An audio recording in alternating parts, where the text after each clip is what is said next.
Mari kita berdoa sekali lagi sebelum kita masuk dalam firman.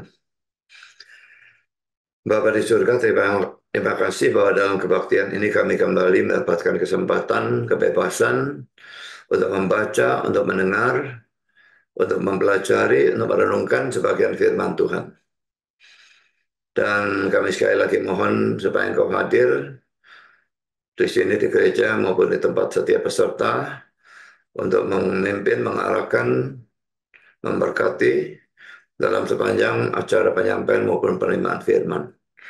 Tolong yang mudah menyampaikan, berikan dia kekuatan, jasmani, pikiran, suara, berikan pengurapan, berikan kata-kata, berikan apapun yang dibutuhkan supaya seluruh firman bisa disampaikan dengan baik, dengan benar, dan dengan sejelas-jelasnya.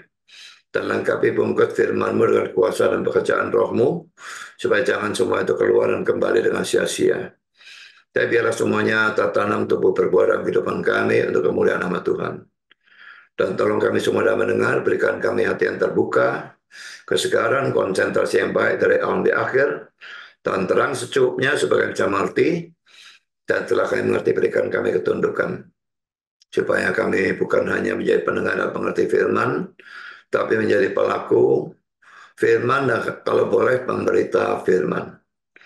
Kami sadar setan pasti bekerja, kami mohon Kau kuatkan semua, menghadapi godaan dan serangan dalam bentuk apapun. Terima kasih Bapa, dalam nama Yesus kami berdoa. Amin.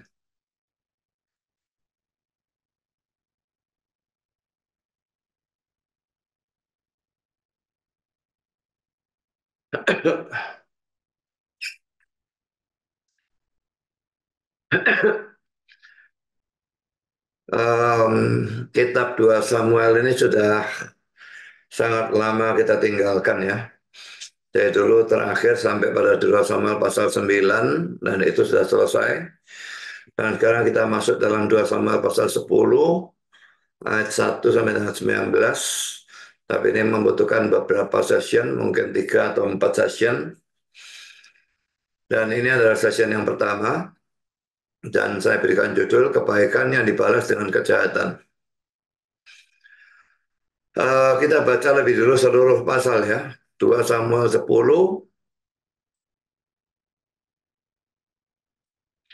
ayat 1 sampai 19. Sesudah itu matilah Raja Bani Amon dan Hanun anaknya menjadi raja menggantikan dia. Lalu berkatalah Daud, aku telah menunjukkan persahabatan kepada Hanun bin Nahas sama seperti ayahnya telah menunjukkan persahabatan kepadaku. Sebab itu Daud menyuruh menyampaikan pesan untuk turut berduka cita kepadanya dengan perantaran pegawai-pegawainya karena kematian ayahnya. Tetapi ketika pegawai Daud sampai ke negeri Bani Amon itu, berkatalah pemuka-pemuka Bani Amon itu kepada Hanun, tuan mereka, apakah menurut anggapanmu Daud hendak menghormati ayahmu karena ia telah mengutus kepadamu orang-orang yang menyampaikan pesan turut berduka cita? Bukankah dengan maksud untuk menyelidiki kota ini, untuk mengintainya dan menghancurkannya, maka Daud mengutus pegawai-pegawainya itu kepadamu. Lalu Hanun menyuruh menangkap pegawai-pegawai Daud itu, disuruhnya mencukur setengah dari janggut mereka, dan memotong pakaian mereka pada bagian tengah sampai pantat mereka. Kemudian dilepasnya mereka. Hal ini diberitahukan kepada Daud. Lalu disuruhnya orang menemui mereka sebab orang-orang itu sangat dipermalukan. Raja berkata, tinggallah di Yeriko sampai janggutmu itu tumbuh. Kemudian datanglah kembali. Setelah dilihat Bani Amon bahwa mereka dibenci Daud, maka Bani Amon itu menyuruh orang menyewa dari orang Aram Bet Rehob dan orang Aram dari Soba 20.000 orang pasukan berjalan kaki, dari raja negeri Maakah 1.000 orang, dan dari orang-orang Tob 12.000 orang. Ketika Daud mendengar hal itu, disuruhnya lah Yoab maju dengan segenap pasukan pahlawan. Lalu Bani Amun maju, diaturnya barisan perangnya di depan pintu gerbang, sedang orang Aram dari Soba dan dari Rehob dan orang-orang Tob dan Maka ada tersendiri di padang. Ketika Yoab melihat bahwa serangan itu mengancam dia dari depan dan dari belakang, maka dipilihnya lah sebagian dari orang-orang pilihan Israel. Lalu ia mengatur barisan mereka berhadapan dengan orang-orang Aram itu. Selebihnya dari rakyat itu ditempatkannya di bawah pimpinan Abisai adiknya yang mengatur barisan mereka berhadapan dengan Bani Ammon itu. Lalu berkatalah Yoab, jika orang Aram itu lebih kuat daripadaku, maka haruslah engkau menolong aku. Tapi jika Bani Ammon lebih kuat daripadamu, maka aku akan datang menolong engkau. Kuatkanlah hatimu dan marilah kita menguatkan hati untuk bangsa kita dan untuk kota-kota Allah kita. Tuhan kiranya melakukan yang baik di matanya. Lalu Yoab dan tentara yang bersama-sama dengan dia maju berperang melawan orang Aram. Dan orang-orang itu melarikan diri dari hadapannya. Ketika Bani Ammon melihat bahwa orang Aram sudah melarikan diri, maka mereka pun larilah dari hadapan Abisai dan masuk ke dalam kota. Sesudah itu pulanglah Yoab setelah memerangi Bani Ammon dan sampailah ia ke Yerusalem. Ketika orang Aram melihat bahwa mereka telah terpukul kalah oleh orang Israel, maka berkumpullah mereka bersama-sama. Juga Hadadezer menyuruh orang Aram yang di seberang sungai Efrat maju berperang. Mereka sampai ke Elam di bawah pimpinan Sobak, panglima tentara Hadadezer. Setelah hal itu diberitahukan kepada Daud, maka dikumpulkannya seluruh orang Israel di seberangnya sungai Yordan lalu sampai ke Helam. Orang Aram mengatur barisannya berhadapan dengan Daud dan bertempur melawan dia. Tapi orang Aram itu lari dari hadapan orang Israel dan Daud membunuh dari orang Aram itu 700 ekor kuda kereta dan 40.000 orang pasukan berkuda. Sobak panglima tentara mereka dilukainya sedemikian hingga ia mati di sana. Ketika dilihat semua raja yang takluk kepada Hadadezer bahwa mereka telah terpukul kalah oleh orang Israel, maka mereka mengadakan perdamaian dengan orang Israel dan takluk kepada mereka. Sesudah itu takutlah orang Aram memberi pertolongan lagi kepada Bani Ammon.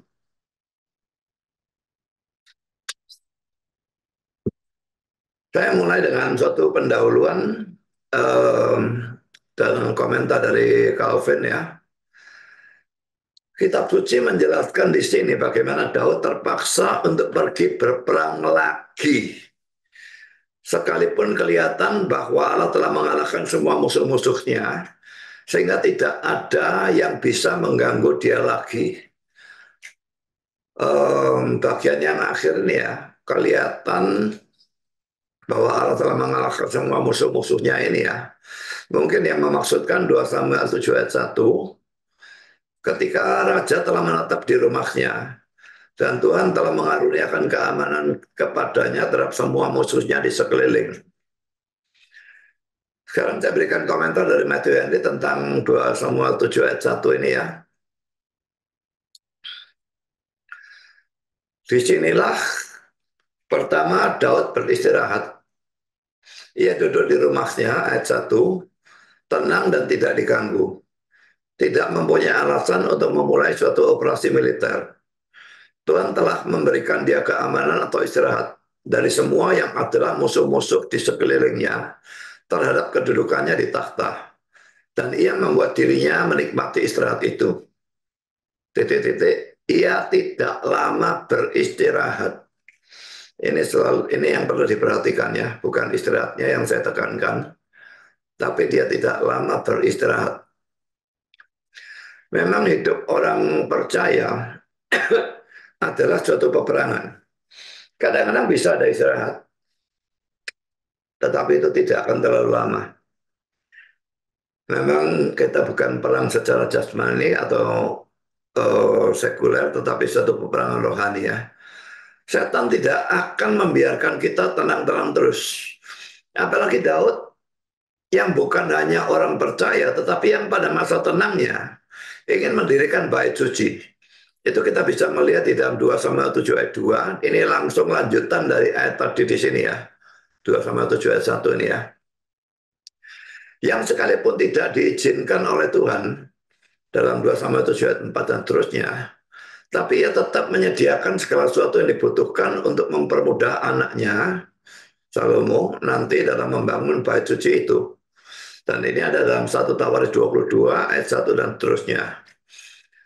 Jadi dia adalah orang percaya yang berkedudukan sebagai seorang raja, dan dia menggunakan kekuasaannya, kekayaannya untuk memuliakan Tuhan dan dia ingin membangun bait suci, tapi Tuhan tidak mengizinkan dia. Jadi ini sesuatu yang perlu untuk diperhatikan ya. Kalau kita mau melayani Tuhan, tidak peduli motivasi kita sebaik apapun, itu belum tentu sesuai dengan kehendak Tuhan. Dan karena itu harus kita gumulkan, apakah Tuhan mengizinkan hal itu atau tidak. Di sini Daud memang untuk kemuliaan Tuhan, motivasinya bagus sekali. Tetapi dia tidak diizinkan oleh Tuhan karena yang Tuhan pilih untuk membangun bait suci nanti adalah anaknya yaitu Salomo. Saya kira itu dilakukan oleh Tuhan supaya nanti Salomo bisa menjadi tipe dari Kristus dan sebagainya. Jadi ada tujuan dari Tuhan jelasnya. Dan karena Daud ini tidak boleh membangun, dia tetap menyediakan segala sesuatu yang dibutuhkan untuk mempermudah anaknya nanti di dalam membangun bait suci itu. Jadi dia betul-betul orang yang bukan hanya percaya tetapi betul-betul hidup untuk kemuliaan Tuhan. Dan setan pasti tidak akan membiarkan tanpa gangguan orang yang terus berusaha untuk memuliakan Tuhan. Kita akan baca ayat-ayatnya ya. 2 Samuel 7 ayat 1-13. Ketika raja telah menetap di rumahnya dan Tuhan telah mengaruniakan keamanan kepadanya terhadap semua musuhnya di sekeliling. Berkatalah raja kepada Nabi Nathan, lihatlah, aku ini diam di dalam rumah dari kayu aras. Padahal tabut Allah diam di bawah tenda. Kan waktu itu masih ada kemah suci tapi belum ada bait Allah ya. Lalu berkatalah Nathan kepada raja, baik, lakukanlah segala sesuatu yang dikandung hatimu sebab Tuhan menyertai engkau. Nathan terburu-buru mengatakan ini karena dia yakin bahwa itu bagus ya. Dia tahu Daud, dia kenal Daud, dia tahu motivasinya, dia tahu kesalehannya.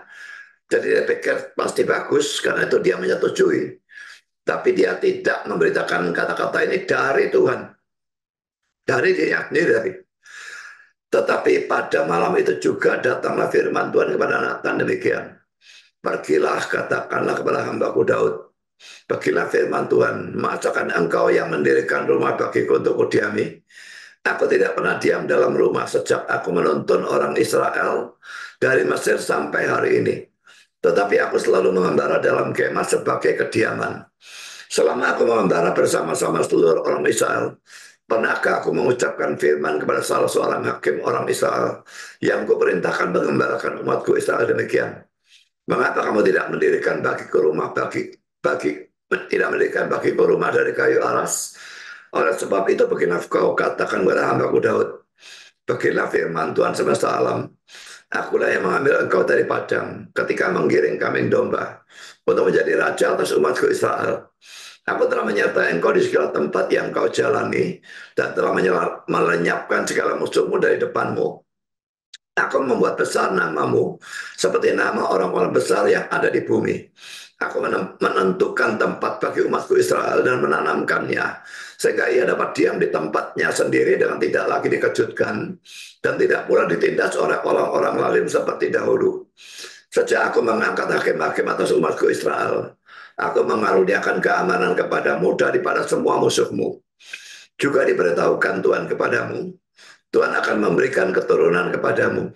Apabila umurmu sudah genap dan engkau telah mendapat perhentian bersama-sama dengan nenek moyangmu, maka aku akan membangkitkan keturunanmu yang kemudian, anak kandungmu, dan aku akan mengokohkan kerajaannya. Dialah yang akan mendirikan rumah bagi namaku, dan aku akan mengokohkan takhta kerajaannya untuk selama-lamanya. Jadi bagian yang di bawah ini ya, ini bisa berlaku untuk Salomo, bisa berlaku juga untuk Yesus. Kita sudah membuat eksposisi tentang 2 Samuel pasal yang ke-7. Jadi kalau saudara lupa hal itu bisa lihat YouTube-nya lagi atau makalahnya lagi. Sekarang saya lanjutkan dengan 1 Tawaris 22 ayat 1-19.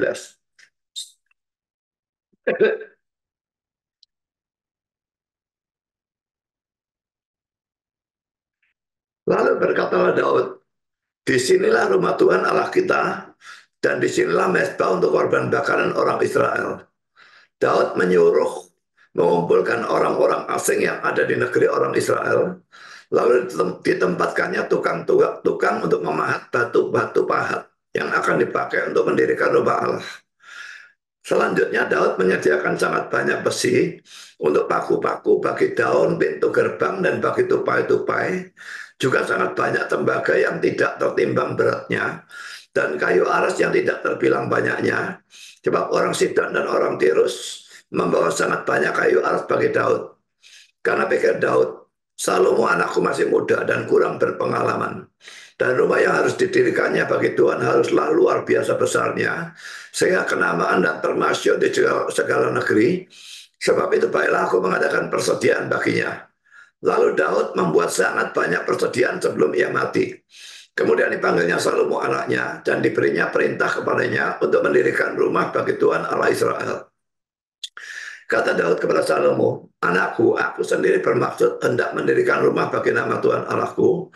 Tapi firman Tuhan datang kepadaku demikian, telah kau tumpahkan sangat banyak darah dan telah kau lakukan peperangan yang besar. Engkau tidak akan mendirikan rumah bagi namaku, sebab sudah banyak darah kau tumpahkan ke tanah di hadapanku.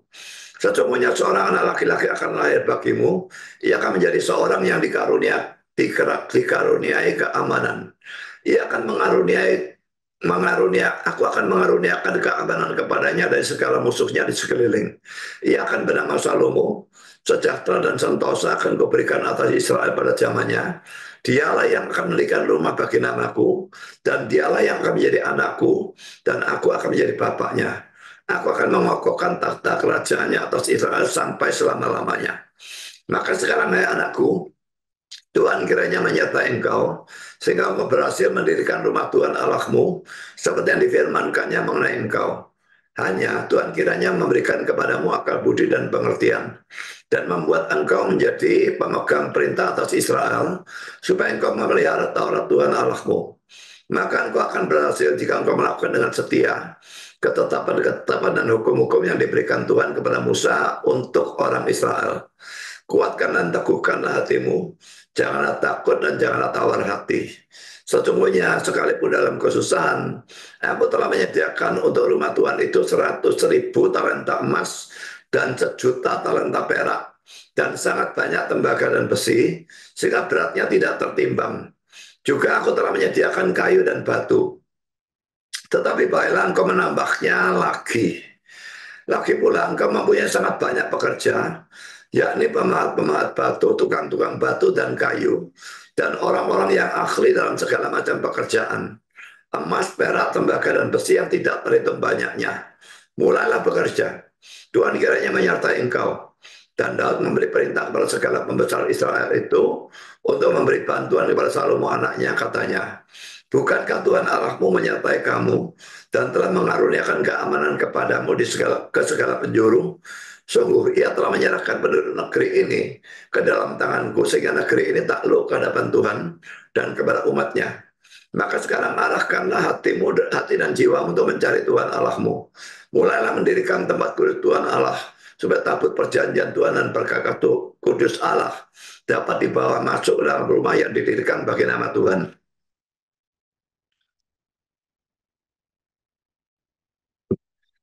Jadi ini uh, sebagai pendahuluan ada cerita tentang Daud ya. Jadi dia tidak akan bisa lama untuk mengalami istirahat atau masa tenang, karena dia adalah orang yang bukan hanya percaya tetapi juga sangat saleh dan hidup betul-betul untuk kemuliaan Tuhan. Dan ini sesuatu yang harus kita tiru. Karena setan tidak akan lama memberikan ketenangan dan terus-menerus menyerang dia tanpa ada habis-habisnya, berhenti sebentar, menyerang lagi. Dan serangan itu ada di dalam serangan setan itu ada di dalam cerita yang akan kita bahas ini ya. Sekarang hal yang pertama yang akan kita bahas tentang peperangan antara Daud dan Aram dan Amon itu ya. Yang saya soroti adalah Daud perang lawan Aram. Itu terjadi satu kali atau dua kali. Perbandingan cerita tentang perang Daud melawan Hadadezer dan Aram dalam 2 Samuel 8 dan dalam 2 Samuel 10. Kalau saudara eh, mau lihat sendiri 2 Samuel 8 yang sudah kita bahas. Jadi dua cerita ini anehnya sangat mirip. Sehingga terjadi pro kontra, ini dua peperangan atau satu peperangan. Dan para penafsir tidak sepakat di dalam hal itu. Ada yang mengatakan dua, ada yang mengatakan satu. um, Sekarang saya baca lebih dulu 2 Samuel 8 ayat 3 sampai 6a. Selanjutnya Daud memukul kalah Hadadezer bin Rehub, Raja Soba, ketika ia pergi memulihkan kekuasaannya pada sungai Efrat.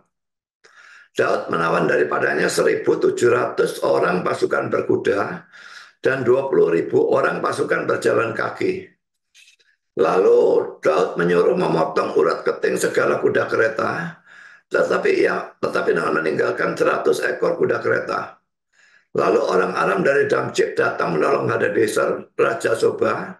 Tapi dari antara orang Aram itu, Daud menewaskan 22.000 orang. Kemudian Daud menempatkan pasukan-pasukan pendudukan di daerah orang Aram dari Damsyik. Orang Aram itu takluk pada Daud dan harus mempersembahkan upeti. Kalau kita bandingkan dengan yang dalam 2 Samuel pasal 10 yang kita bahas hari ini ya.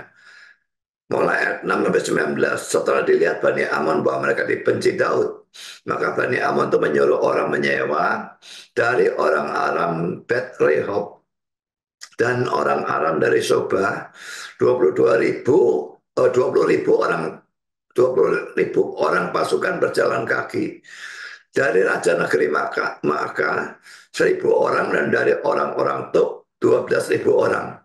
Ketika Daud mendengar hal itu, disuruhnya Yoab maju dengan segenap pasukan pahlawan. Lalu Bani Amon maju, diaturnya barisan perangnya di depan pintu gerbang. Sedang orang Aram dari Soba dan dari Rehob dan orang-orang Tob dan Maka ada tersendiri padam. Ketika Yoab melihat bahwa serangan itu mengancam dia dari depan dan dari belakang, maka dipilihnya sebagian dari orang pilihan Israel. Lalu ia mengatur barisan mereka berhadapan dengan orang Aram itu. Selebihnya dari rakyat itu ditempatkannya di bawah pimpinan Abisai adiknya yang mengatur barisan mereka berhadapan dengan Bani Amon itu. Lalu berkata Yoab, jika orang Aram itu lebih kuat daripadaku, maka haruslah engkau menolong aku. Tapi jika Bani Amon itu lebih kuat daripadamu, maka aku akan datang menolong engkau. Kuatkan hatimu dan marilah kita menguatkan hati untuk bangsa kita dan untuk kota-kota Allah kita. Tuhan kiranya melakukan yang baik di matanya. Lalu Yoab dan tentara yang bersama-sama dengan dia maju berperang melawan orang Aram, dan orang-orang itu melarikan diri dari hadapannya. Ketika Bani Amon melihat bahwa orang Aram sudah melarikan diri, maka mereka pun larilah dari hadapan Abisai dan masuk dalam kota. Sesudah itu pulanglah Yoab setelah memerangi Bani Amon dan sampailah ia ke Yerusalem. Ketika orang Aram melihat bahwa mereka telah terpukul kalah oleh orang Israel, maka berkumpullah mereka bersama-sama. Juga ada desa menyuruh orang Aram yang di seberang sungai Efrat maju berperang, sampai mereka sampai ke Helam di bawah pimpinan Sobak, panglima tentara Hadadezer. Setelah hal itu diberitahukan kepada Daud, maka dikumpulkannya seluruh orang Israel di seberanginya sungai Yordan, lalu sampai ke Helam. Orang Aram mengatur barisannya berhadapan dengan Daud dan bertempur melawan dia. Tetapi orang Aram itu lari dari hadapan orang Israel, dan Daud membunuh dari orang Aram itu 700 ekor kuda kereta dan 40.000 orang pasukan berkuda.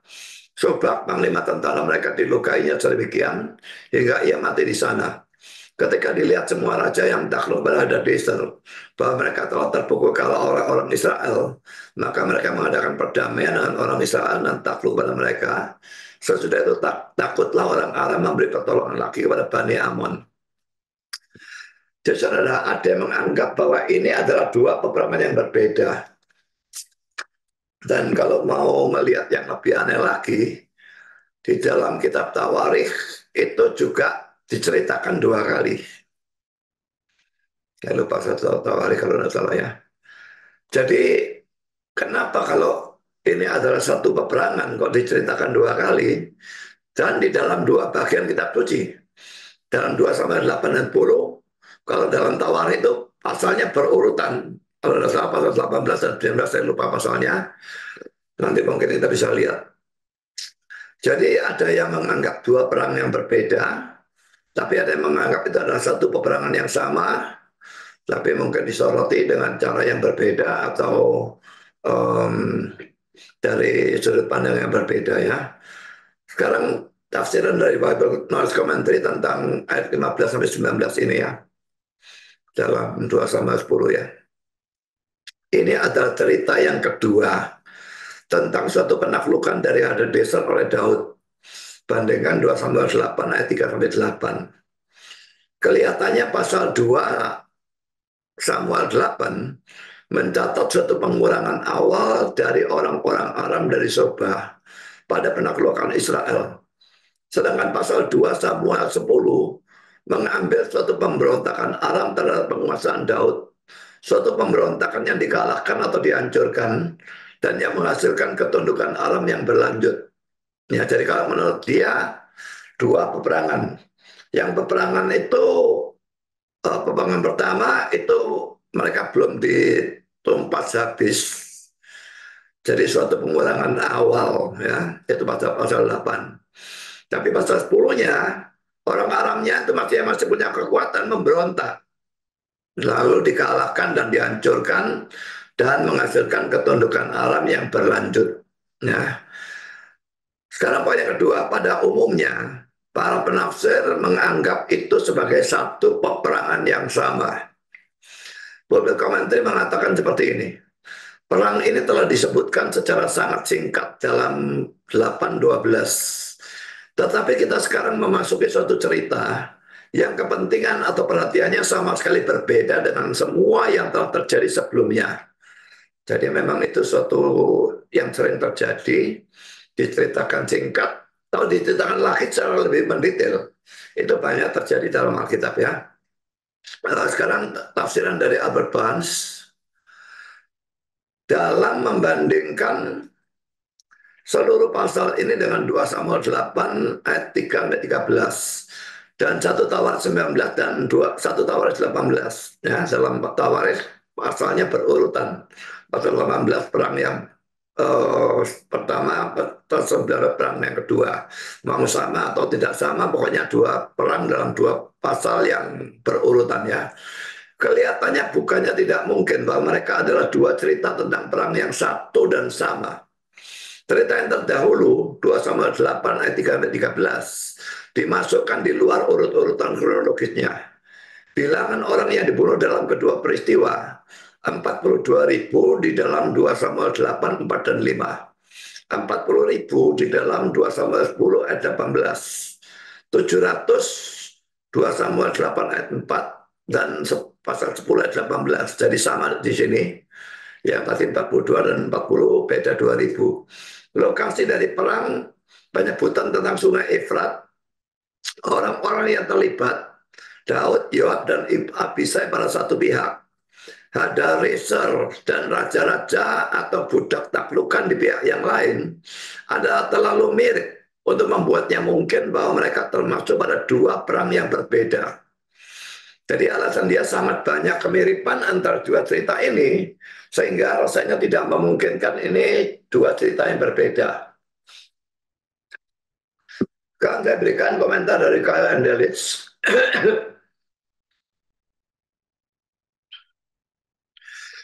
Di sana juga ada suatu perang antara Daud dan Hadadezer dan raja-raja lain dari Syria yang disebutkan dalam 2 Samuel 10. Dan para penafsir semua mengakui bahwa perang itu dalam mana Daud mengalahkan raja-raja ini pada waktu mereka datang membantu orang-orang Amon berhubungan dengan perang yang disebutkan.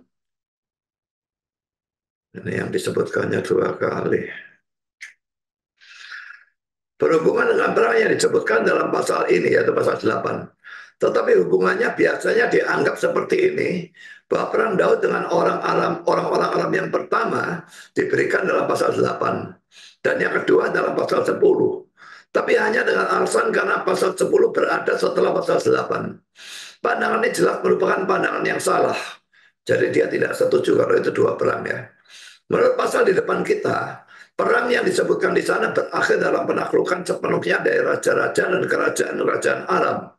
Aram menjadi takluk kepada Daud dan harus membayar upeti, ayat 6. Sekalipun pemberontakan dari bangsa-bangsa yang tunduk atau takluk dari penakluk-penakluk mereka, sama sekali bukan suatu hal yang jarang dalam sejarah. Dan karena dalam dia sendiri merupakan sesuatu yang memungkinkan bahwa orang-orang Aram telah melepaskan diri dari Daud pada waktu ia terlibat dalam perang dengan orang-orang Amon dan telah pergi membantu orang-orang Amon, anggapan seperti itu dikesampingkan atau menjadi mustahil. Karena fakta bahwa di sana tidak ada apapun dalam pasal 10 tentang tindakan melepaskan diri atau pemberontakan apapun dari orang-orang Aram terhadap Daud. Tapi sebaliknya, suku-suku ini kelihatannya masih sepenuhnya tidak tergantung pada Daud dan disewa oleh orang-orang Amon untuk berperang melawan dia. Tetapi apa yang secara mutlak membereskan keraguan terhadap anggapan ini adalah fakta bahwa jumlah orang-orang Aram yang dibunuh dalam dua perang itu adalah persis sama. Bandingkan ayat 4 dengan 2 Samuel 10 ayat 18. Sehingga bisa secara aman disimpulkan bukan hanya bahwa perang yang disebutkan dalam pasal 10 dalam mana orang-orang Aram yang telah datang membantu orang-orang Amon dipukul atau dibantai oleh Daud adalah orang-orang yang sama dengan perang dengan Aram yang disebutkan dalam pasal 8. Tapi tentang mana hanya hasilnya yang diberikan. Tapi juga bahwa semua perang yang Daud lakukan dengan orang-orang Aram, seperti perang dengan Edom ayat 13 dan terusnya, muncul dari perang dengan orang Amon ini pasal 10, dan fakta bahwa orang-orang Amon mendapatkan pertolongan dari raja-raja Aram terhadap Daud 2 sama 10 ayat 6. Kita juga mendapatkan dari pasal 10 suatu penjelasan dari tentang ungkapan pada waktu ia pergi untuk memulihkan kekuatannya. Kalau dalam versi King James, memulihkan perbatasannya di sungai. 2 Samuel 8 ayat 3. Karena dinyatakan di sana bahwa Hadadezer dikalahkan oleh Yoab pertama kali, dan bahwa setelah menderita kekalahan ini, ia memanggil orang-orang Aram di sisi lain dari sungai Efrat untuk membantu dia. Supaya ia bisa melanjutkan perang melawan Israel dengan kekuatan yang diperbaharui. 2 Samuel 10 ayat 13, 15, dan seterusnya. Kekuatan Hadadezer tidak diragukan telah dilumpuhkan oleh kekalahan pertamanya. Dan untuk memulihkannya, ia mendapatkan pasukan-pasukan tambahan atau bantuan dari Mesopotamia, dengan mana ia menyerang Daud. Tapi ia dikalahkan untuk kedua kalinya dan dipaksa untuk tunduk kepadanya. 2 Samuel 10 ayat 17-18. Sekarang ini ayat yang menjadikan ayat referensi tadi ya. 2 Samuel 8 ayat 45. Daud menawan daripadanya 1.700 orang pasukan berkuda dan 20.000 pasukan berjalan kaki. Lalu Daud menyuruh memotong urat keting segala kuda kereta, tapi dengan meninggalkan 100 ekor kuda kereta. Lalu orang Aram dari Damsyik datang menolong Hadadezer, Raja Soba. Tapi dari antara orang Aram itu Daud menewaskan 22.000 orang. 20.000, ini 22.000. Maksudnya kan 42.000 ya. Nah ini dalam 2 Samuel 10 ayat 18. Sampai orang Aram itu lari dari hadapan orang Israel dan Daud membunuh dari orang Aram itu 1.000. Membunuh dari orang Aram itu 700 ekor kuda kereta dan 40.000 pasukan berkuda. Sebab panglima tentara mereka dilukainya demikian hingga ia mati sana. Saya tidak mengerti persisnya di mana. Ini kalau dijumlah 42.000. Ini 40.000. Apakah 40.000 itu hanya dia pakai pembulatan? Tapi jelas ada pro kontra antara satu perang atau dua perang ya. Tapi ini saya kira tidak terlalu penting. Atau satu perang atau dua perang itu tidak akan mengubah doktrin atau ajaran apapun di dalam Alkitab. Sekarang kita masuk dalam poin yang kedua. Hal-hal yang memicu peperangan itu. Pertama adalah kematian dari Raja Amon di dalam ayat 1. Ya, jadi kita sekarang masuk 2 Samuel pasal 10 ya. Ayat 1 mengatakan sesudah itu matilah Raja Bani Amon. Dan Hanun anaknya menjadi raja menggantikan dia. Komentar berkata demikian. Ungkapan sesudah itu tidak mempunyai arti kronologis. Baik di sini atau dalam pasal 8 ayat 1. itu hanya merupakan suatu bentuk transisi dari satu pokok kepada pokok yang lain. Lalu kata-kata dari Albert Barnes, ayat 1, raja, dalam catatan tepi, nahas, raja, dan seterusnya. Selang waktu antara dua peristiwa, tidak kurang dari 50 tahun, dan mungkin lebih, menentang bahwa ia adalah raja yang sama dengan Nahas dari 1 Samuel pasal 11. Kita lihat 1 Samuel pasal 11 ayat 1 ya. Maka Nahas orang Ammon itu bergerak maju dan berkemah mengepung Yabes Gilead. Lalu berkatalah orang Yabes kepada Nahas, adakanlah perjanjian dengan kami, maka kami akan takluk kepadamu. Jadi di sini 1 Samuel 11 ini sudah ada kata Nahas, nama Nahas ini ya. Nah sekarang dipersoalkan ini Nahasnya Nahas yang sama dengan Nahas yang mati di sini atau Nahas yang berbeda. Untuk komentar mengatakan dari 1 Tawaris 19 ayat 1 kita belajar bahwa nama sang raja adalah Nahas. Tapi apakah ia adalah Nahas yang sama yang disebutkan dalam 1 Samuel 11 ayat 1 ada tidak pasti. Di sana ada jangka waktu lebih dari 40 tahun diantaranya. Kalau yang tadi mengatakan 50 tahun ya, tidak kurang dari 50 tahun.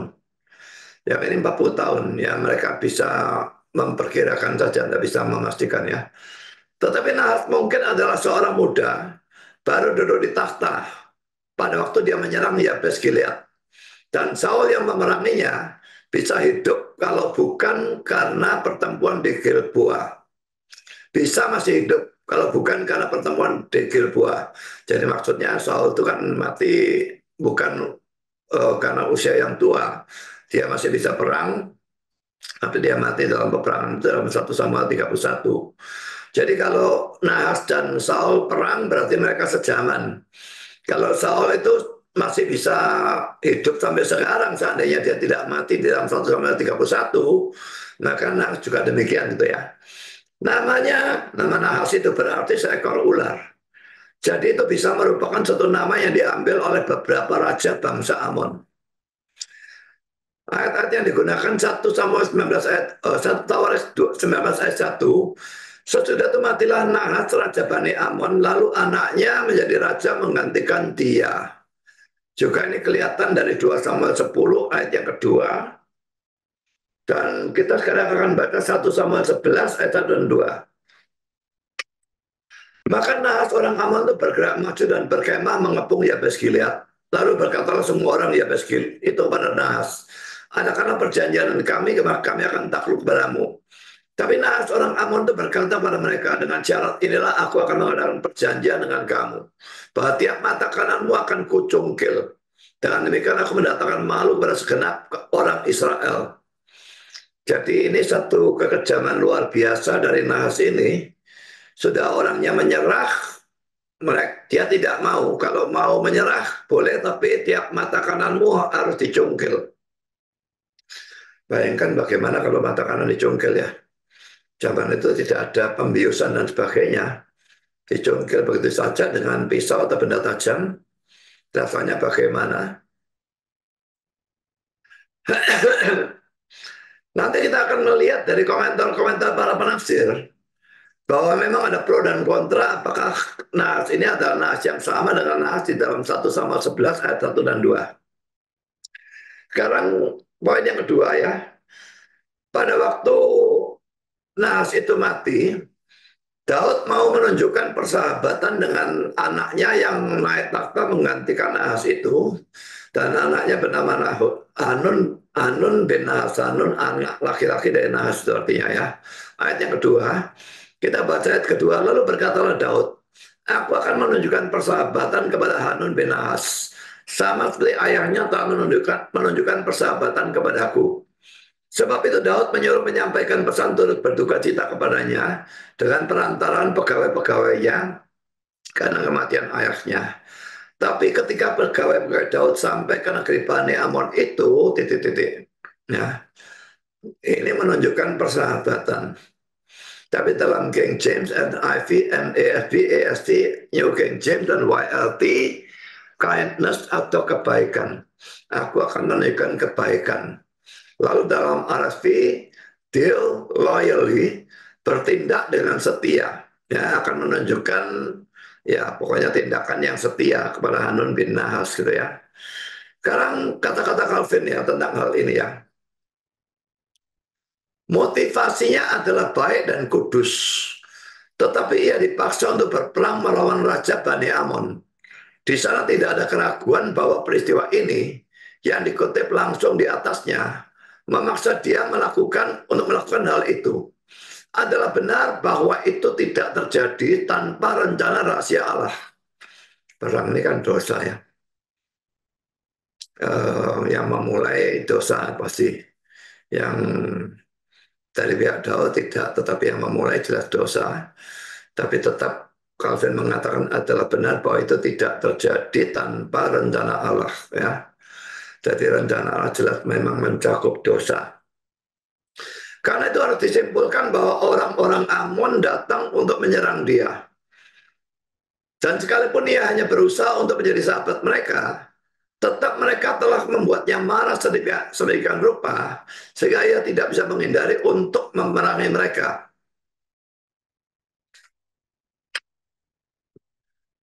Kata-kata Calvin lagi,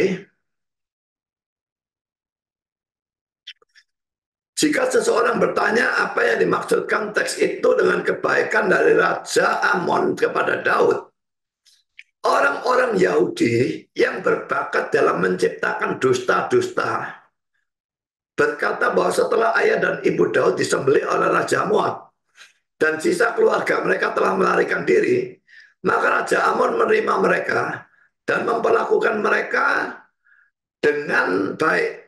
Tetapi hal-hal ini hanyalah merupakan khayalan-khayalan. Perhatikan ya kata-kata Calvin ya. Orang-orang Yahudi itu berbakat dalam menciptakan dusta-dusta. Makanya kalau debat sama Donditan dan sebagainya, dan mereka sering pakai kitab-kitabnya orang Yahudi, yang bagi saya adalah sampah. Karena mereka memang dikatakan oleh Calvin berbakat dalam menciptakan dusta-dusta.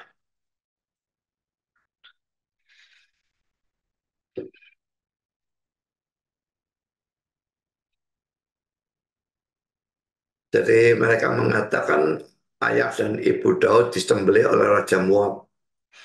Lalu sisa keluarga mereka melarikan diri, Raja Amon menerima mereka. Ini kebaikan yang Raja Amon berikan kepada Daud, makanya Daud kepingin membalas kebaikan itu.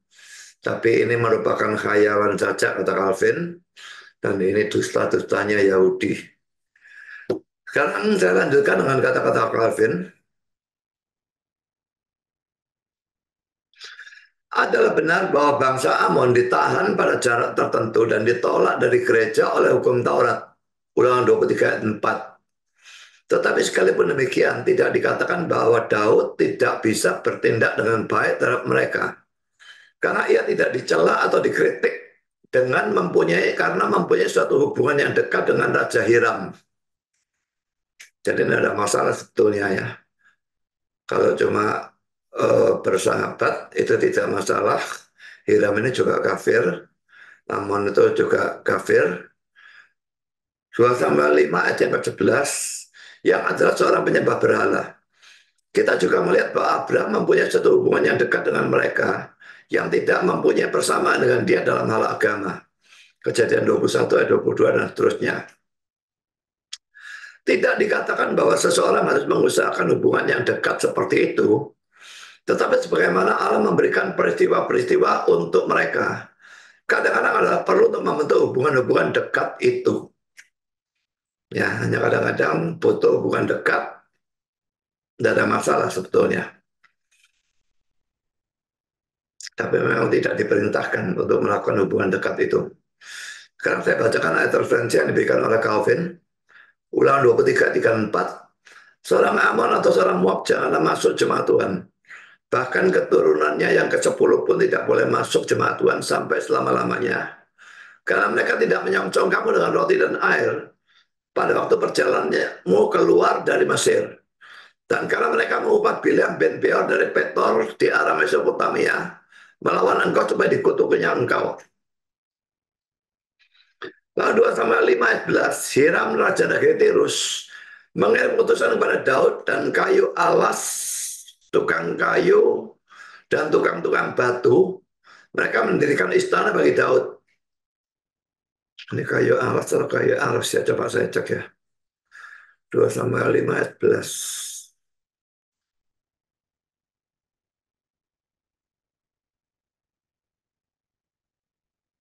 Oh, memang alas.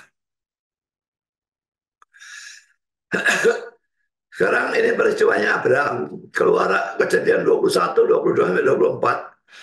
Pada waktu itu Abimelek berserta Pikol, panglima tentaranya berkata kepada Abraham, Allah menyertai engkau dalam segala sesuatu yang engkau lakukan. Oleh sebab itu bersumpahlah kepadaku di sini, demi Allah, bahwa engkau tidak akan berlaku curang kepadaku, atau kepada anak-anakku, atau kepada cucu cicitku, sesuai dengan persahabatan yang kulakukan kepadamu. Demikianlah harus engkau berlaku kepadaku dan kepada negeri yang engkau tinggali sebagai orang asing.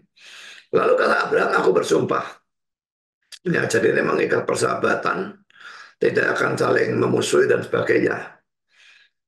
Jadi Abraham tidak pernah disalahkan. Jadi lalu mengapa Daud juga berteman dengan Hiram?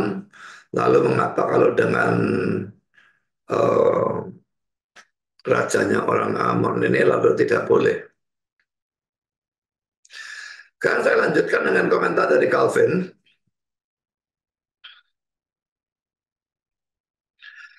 Berkenaan dengan Daud, tidak dikatakan bahwa ia membuat suatu praktek yang menghubungkan dirinya secara dekat dengan bangsa Amon. Ya, jadi itu persahabatan biasa ya, bukan lalu dekat bagaimana ya. Ataupun bahwa ia ingin untuk berjalan lebih jauh daripada sekedar menunjukkan kepada mereka bahwa ia mau menjadi seorang tetangga yang baik dengan mereka. Ia menerima mereka sebagaimana adanya mereka. Tetapi sekalipun itu benar, tetap ia ingin memberi kepastian kepada mereka, sehingga mereka tidak mempunyai suatu alasan untuk memulai suatu perang yang tidak perlu. Jadi baik-baik saja supaya jangan terjadi perang. Ya, sama seperti dengan tetangga, mau hubungan sangat dekat, ada yang seperti itu, tapi yang ya hubungannya asal-asalan begitu saja, supaya tidak berantem begitu saja, bisa saja ya. Kami telah cukup berbicara tentang detail-detail ini. Tetapi kita tidak boleh menyimpulkan bahwa tindakan Daud ini dicela oleh Allah. Karena maksud-maksud baik kita sering digagalkan. Tetapi Allah tidak akan gagal untuk menyetujui atau menganggap baik apa yang kita coba untuk lakukan. Jadi saudara, kalau saudara punya suatu pemikiran yang bagus, rencana yang bagus, memang untuk kemuliaan Allah dan sebagainya, tapi saudara mau lakukan ternyata gagal, Allah tidak akan gagal untuk menyetujui atau menganggap baik apa yang kita coba untuk lakukan. Selalu bermaksud untuk memberitakan Injil misalnya. Tapi ternyata orang yang di Injil itu baru dibawa ngomong ke hal rohani langsung saja tidak mau ngomong itu. Kita punya rencana yang baik, tapi dia tidak mau, rencana kita gagal. Tapi Tuhan tetap menganggap itu sebagai suatu kebaikan. Setidaknya kita berusaha kan.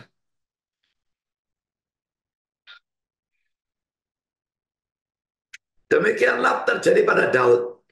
Karena sekalipun Hanun bersikap tidak tahu terima kasih dan memperlakukan Daud dengan tindakan yang bersifat pengkhianatan dan kejam, tetap segala sesuatu menjadi keuntungan Daud. Karena itu, sejauh itu tindakan Daud, untuk mana ia tidak bisa dikecam dengan cara apapun. Jadi dia menyatakan persahabatan itu, menyuruh pegawainya pergi ke sana untuk menyatakan turut berduka cita, itu sama sekali bukan hal yang salah di hadapan Tuhan. Itu hal yang baik. Sekarang saya lanjutkan bahwa komentar dari Calvin.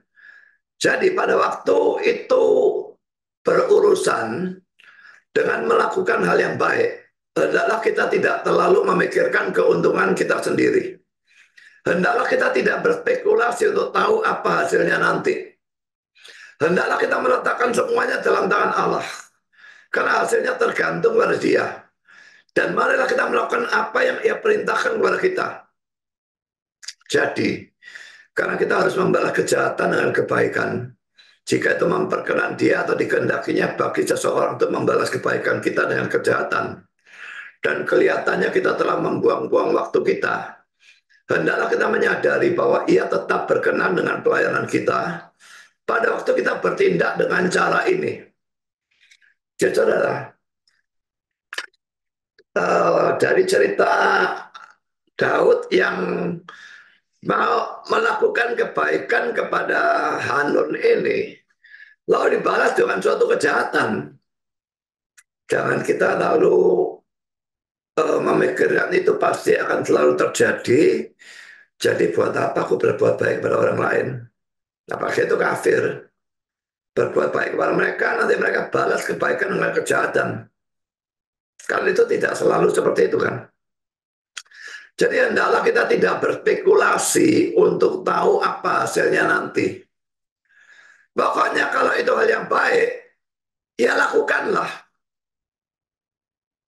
Dan hendaklah kita tidak terlalu memikirkan keuntungan kita sendiri. Untung rugi itu urusan belakang. Tapi kalau itu baik dan memperkenan Tuhan, lakukan itu.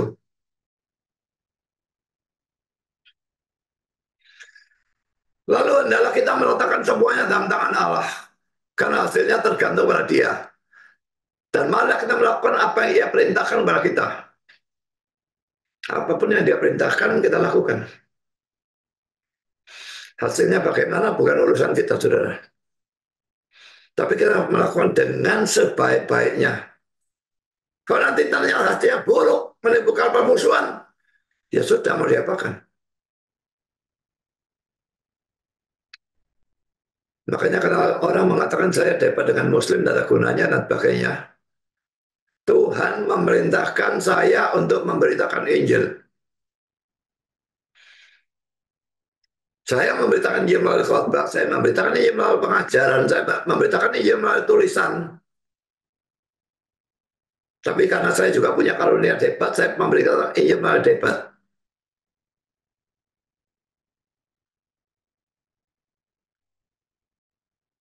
Apakah itu berhasil atau enggak? Itu urusan belakang. Tapi Tuhan memerintahkan saya untuk memberitakan Injil. Ya saya memberitakan Injil. Mau berhasil, mau tidak. Mau mereka ngamuk, ya itu urusan mereka.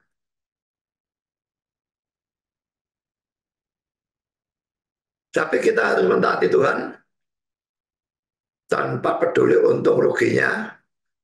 Dan kita tidak boleh berspekulasi untuk tahu apa hasilnya nanti. Pokoknya persiapkan dengan sebaik-baiknya dan maju dalam perdebatan itu. Makanya dalam setiap perdebatan saya selalu memberitakan Injil, kan? Lalu mati-matian memberitakan Injil. Itu tujuan utama saya. Bukan hanya kepada orang-orang Muslim dengan siapa saya berdebat, atau para penonton mereka, tapi juga pada orang-orang Kristen. Karena orang senang nonton debat ya. Kalau saudara lihat di YouTube, kalau YouTube itu cuma khotbah biasa, yang nonton tidak akan banyak. Kalau itu suatu perdebatan, yang nonton selalu lebih banyak. Demikian juga kalau saudara main TikTok ya. Kalau saya khotbah di TikTok, sampai saat ini saya lihat yang nonton paling banyak 20 orang. Tapi kalau itu suatu perdebatan, yang nonton banyak. Waktu saya debat dengan Suma, kalau tak salah itu debat yang kedua ya. Yang nonton itu 293.000.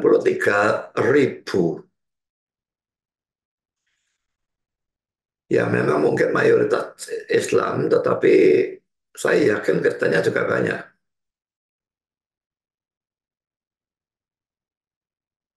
Jadi kapan ada kesempatan sudah menginjil 293.000 orang? Kalaupun mereka mungkin tidak nonton seluruhnya, ada yang sudah tidur karena kalau debat itu bisa sampai jam 1 malam.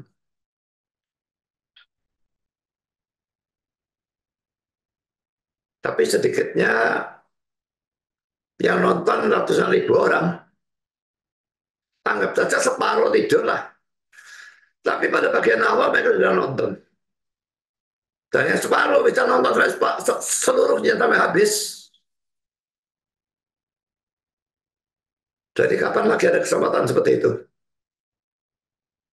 Hasilnya bagaimana? Itu urusan Tuhan.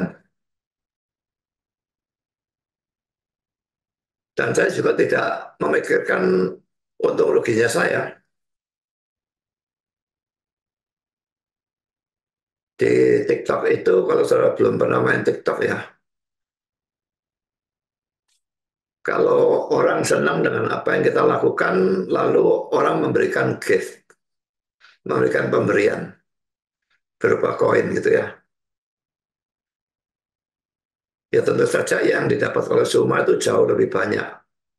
Setahu saya sampai 30 kali lipatnya saya, barangkali 20 atau 30 kali lipatnya saya.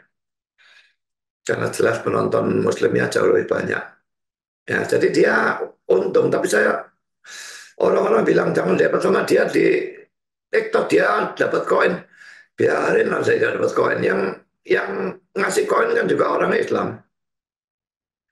Jadi peduli amat dari Islam pergi ke Islam. Mereka malah rugi sebetulnya yang untung TikToknya. Karena kalau saya memberikan satu gift katakanlah 1.000 rupiah, giftnya sampai di sana cuma 300. 70% jatuh ke TikTok.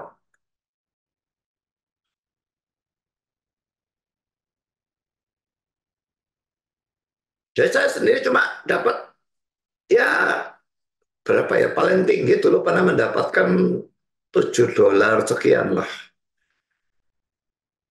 Dinilai dalam bentuk dolar, $7 sekian itu berarti cuma 100.000 lebih kan. 110, 120 ribu lah paling banyak ya. Sebetulnya apa eh, keuntungannya debat sampai 5 jam hanya dapat 120.000 rupiah. Tidak ada artinya sama sekali. Jadi jelas itu bukan tujuan saya. Tapi tujuan saya adalah memberitakan Injil.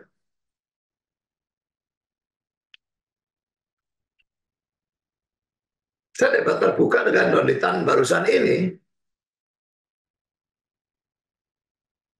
Tidak sampai 5 jam. Cuma 4 jam kalau tidak salah. Sekalipun ada break-break yang menyebabkan jadi agak lama. Tetapi debatnya sendiri cuma 4 jam. Dan itu saya mendapat HR 2 juta. Ya kan mestinya kalau memang saya cari untung ya cari saja debat dengan Nonditan saja terus-terusan. Karena berdua lebih banyak. Tapi saya akan layani yang manapun dapat duit atau tidak dapat duit, saya tidak jadi soal. Selama saya bisa memberitakan Injil. Paulus juga mau melakukan seperti itu kan. Kita akan lihat ya.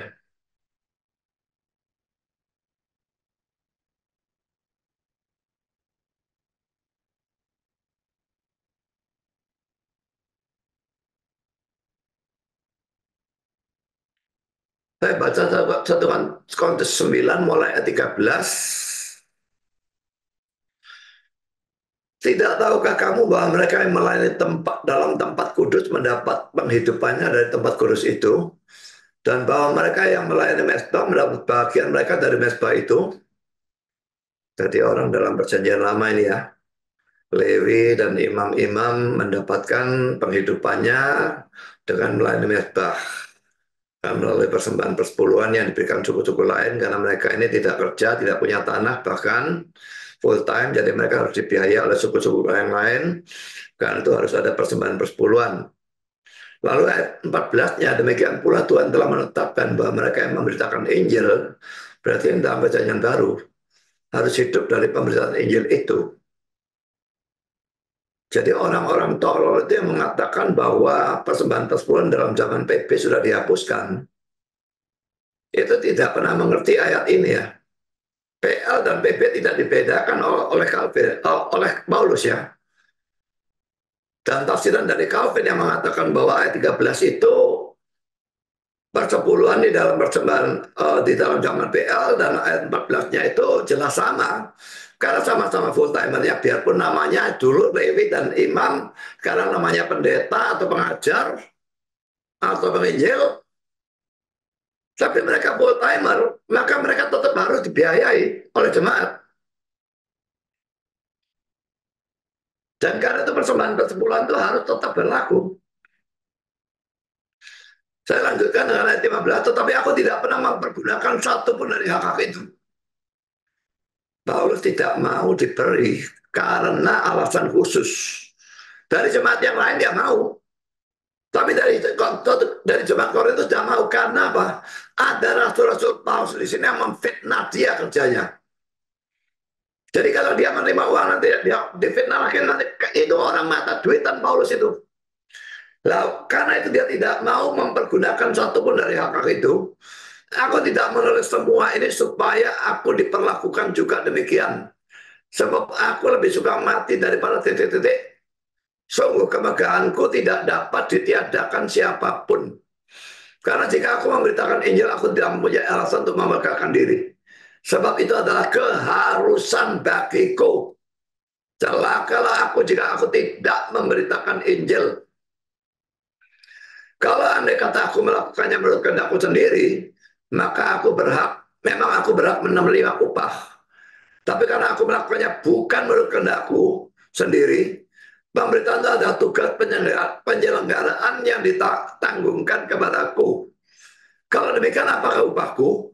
Upahku ialah ini, bahwa aku boleh memberitakan Injil tanpa upah, dan bahwa aku tidak mempergunakan hakku sebagai pemberita Injil. Jadi hakku itu ya tadi dia, yang dalam ayat 14 ini ya. Harusnya dia hidup dibiayai ya oleh jemaat kepada siapa dia memberitakan Injil. Tapi jemaat Korintus dia tidak mau. Jadi kita kembali kepada pelajaran kita.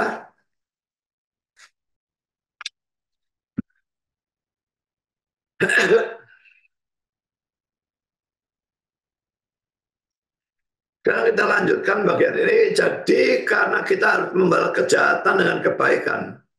Jika itu memperkenan dia atau dikehendakinya bagi seseorang untuk membalas kebaikan kita dengan kejahatan. Dan kelihatannya kita telah membuang-buang waktu kita. Hendaklah kita menyadari bahwa ia tetap berkenan dengan pelayanan kita pada waktu kita bertindak dengan cara ini.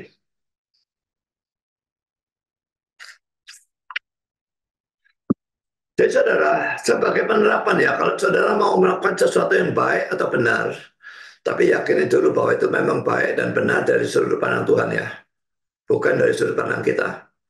Karena apa yang baik dari sudut pandang kita bisa buruk dari sudut pandang Tuhan. Seperti Daud mau membangun bait suci, dia bahkan Nabi Nathan menganggap baik, tapi Tuhan menganggap tidak. Anakmu yang bangun bukan kamu. Jadi kalau mau melakukan sesuatu yang baik atau benar dari sudut pandang Tuhan, jangan berpikir secara negatif tentang kemungkinan-kemungkinan buruk yang bisa terjadi kalau kita melakukan hal yang baik atau benar itu. Pokok itu baik, dan pokok itu diperintahkan Tuhan.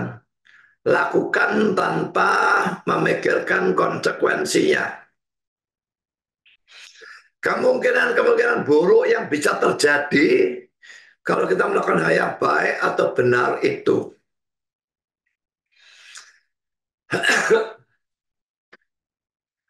Di negara kita ini kan tidak boleh memberitakan Injil kepada orang yang sudah beragama ya. Saya tidak gubris itu, saudara. Persetan dengan hukum itu karena kita harus lebih tunduk kepada Allah daripada kepada manusia. Kisah Rasul 5 ayat 29. Kalau Tuhan memerintahkan kita untuk memberitakan Injil kepada semua orang, berarti kepada juga orang yang sudah beragama lain. Dan pemerintah melarang, maka pada setan dengan hukum itu. Kita tetap harus memberitakan Injil. Dan gereja-gereja zaman sekarang ini sangat membutuhkan Injil. Makin mendekati akhir zaman, makin sedikit orang yang memberitakan Injil. Makin mendekati akhir zaman, makin sedikit orang yang mau mendengar kebenaran.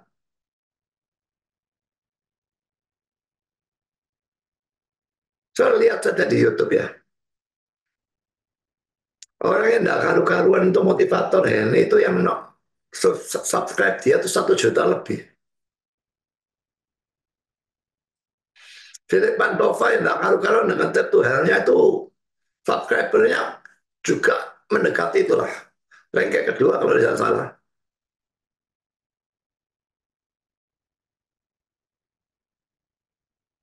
Saya yang mati-matian memberitakan Injil dan memberitakan ajaran sebaik yang saya bisa lakukan. Yang subscribe di YouTube saya cuma 21.000 kalau saya tidak salah. Sekitar 21.000 lah. Jadi CN itu 50 kali lipatnya saya lebih. Dan si motivator itu tidak pernah memberitakan Injil ataupun doktrin. Hanya memberitakan hal-hal moral dan etika.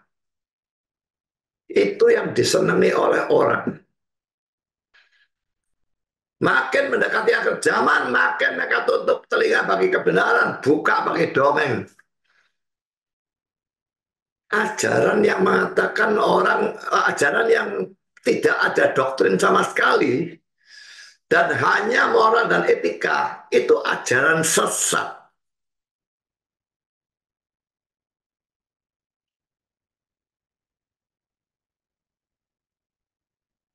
Ingat ya bahwa Injil itu termasuk di dalam doktrin ya.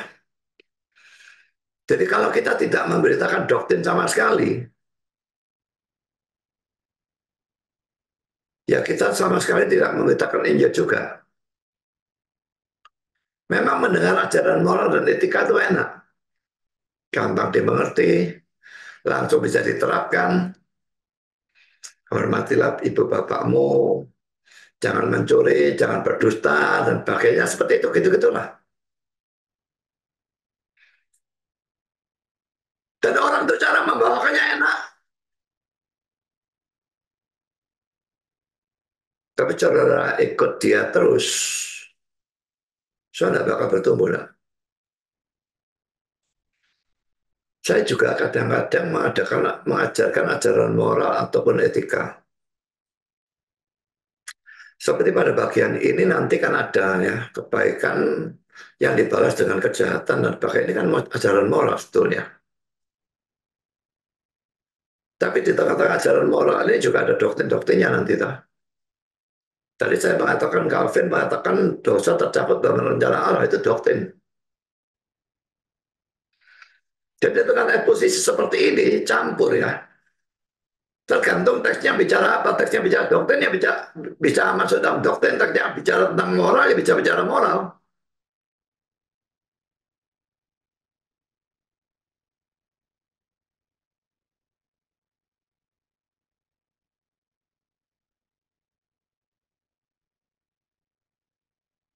Sudah berapa banyak saudara melakukan sesuatu yang baik,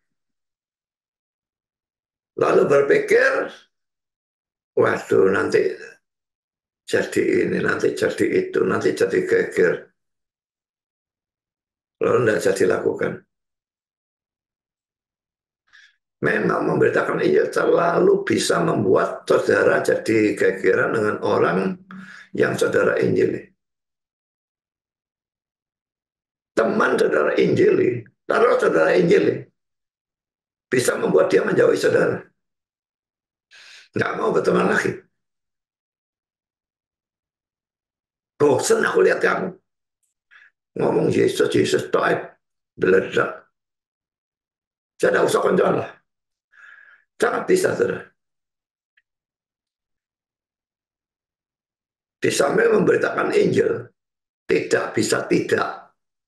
Makin rajin saudara memberitakan Injil, dan makin bagus penginjilan yang saudara lakukan, makin setan menyerang saudara habis-habisan.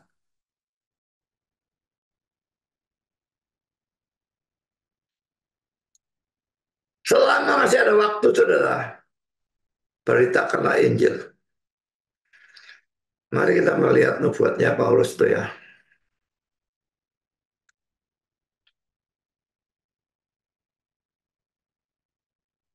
2 Timotius pasal 4.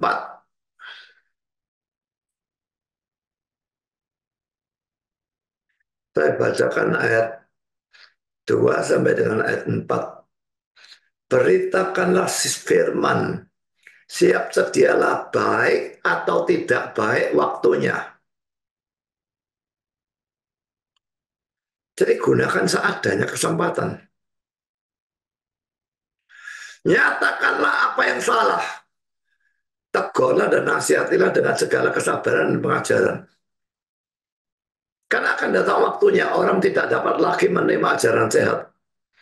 Tapi mereka akan mengumpulkan guru-guru menurut kehendaknya untuk memuaskan keinginan telinganya. Mereka akan memalingkan telinganya dari kebenaran dan membukanya bagi dongeng.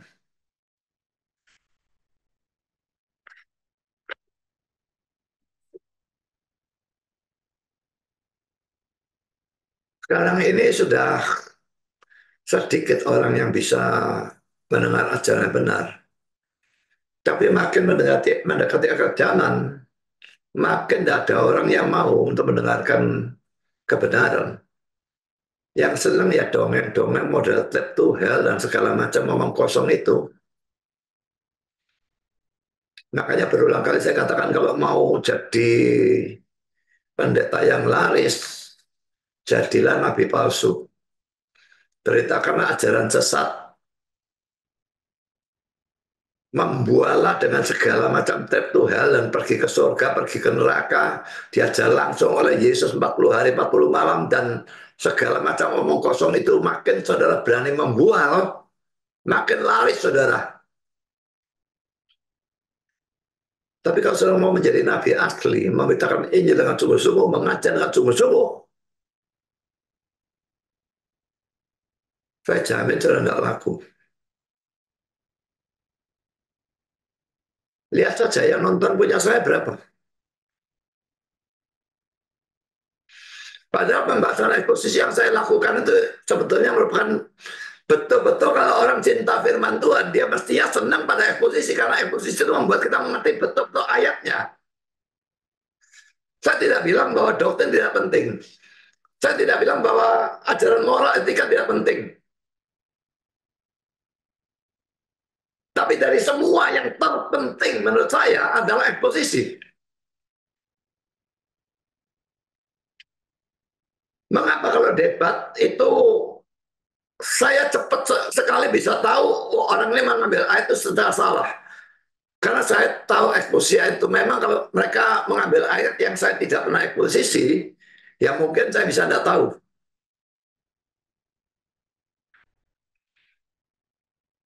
Tapi setidaknya kalau dia nafsirkan secara salah, saya tahu itu akan tabrakan dengan ayat lain. Dan saya gunakan ayat itu. Nggak mungkin menafsirkan benar. Kalau tak benar tidak bisa tabrakan.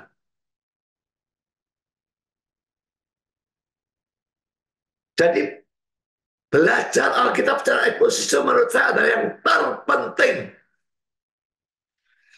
Baru yang kedua adalah doktrin. Dan menurut saya yang ketiga pembahasan ajaran-ajaran sesat.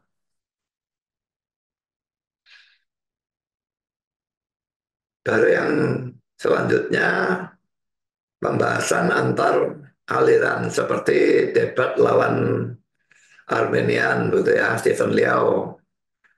Seperti itulah kira-kira lah. Jadi saudara, sekarang ini masih ada waktu. Dan karena itu masih digunakan dengan sebaik-baiknya. Waktu tidak akan kembali lagi, saudara. Kalau saya lanjutkan dengan komentar dari Calvin, itulah yang harus kita ingat. Pada waktu banyak hal yang bisa merusak kita atau membuat kita menjadi jahat, muncul di jalan kita dan bertindak seperti jaring yang disebarkan untuk mencegah kita dari berjalan di jalan yang Allah telah tunjukkan kepada kita. Marilah kita mempertahankan kepercayaan yang sederhana yang berkata, tetap kita harus mentaati apa yang diperintahkan oleh Allah. Ia ingin aku untuk mengenapi jabatan dan tugasku. Dan itu adalah jalan yang harus aku tempuh. Adalah cukup bahwa Allah menerima ketaatan yang aku berikan kepadanya. Tentang hasilnya, ia tahu bagaimana menanganinya dengan cara sedemikian rupa. Sehingga sekalipun kita harus mengalami kesukaran dan gangguan, tetapi semua itu akan diubahkan untuk kebaikan kita dan keselamatan kita. Kita harus bersandar pada hal ini. Secara taati perintah Tuhan. Suruh ninjal, suruh pelayanan apapun, suruh melakukan apapun, taati dia.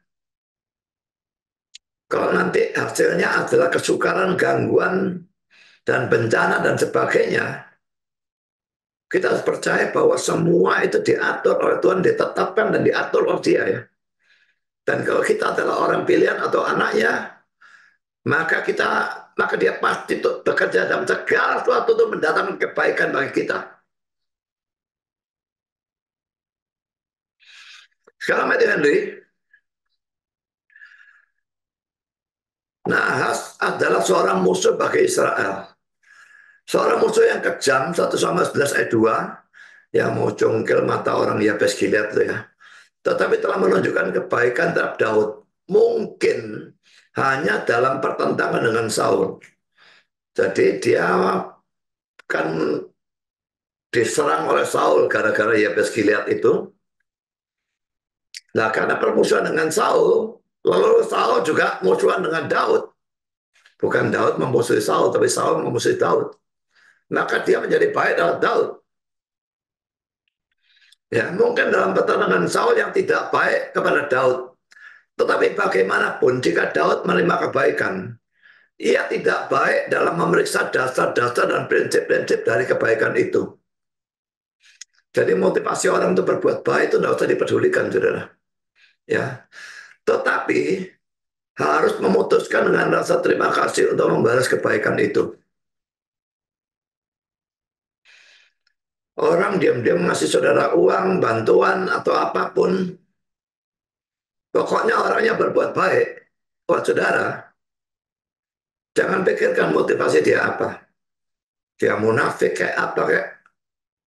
Dia nanti mengharapkan aku balas kembali kebaikannya kayak.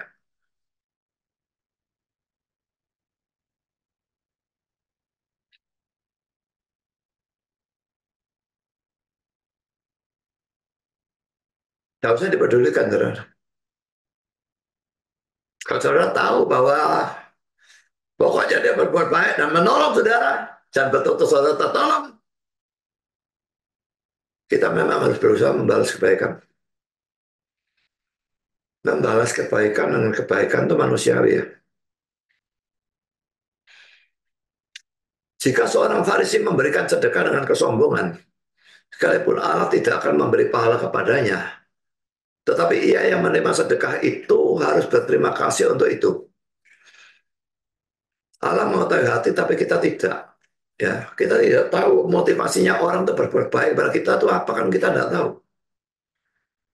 Lah kita duga-duga dia munafik, dia mau pamrih atau apapun. Kalau Allah memang bisa, karena Allah Maha tahu. Dia tahu isi hati orang itu. Tapi kalau kita tidak tahu, maka kebaikan dibalas dengan kebaikan. Binatang saja bisa membalas kebaikan dengan kebaikan, saudara.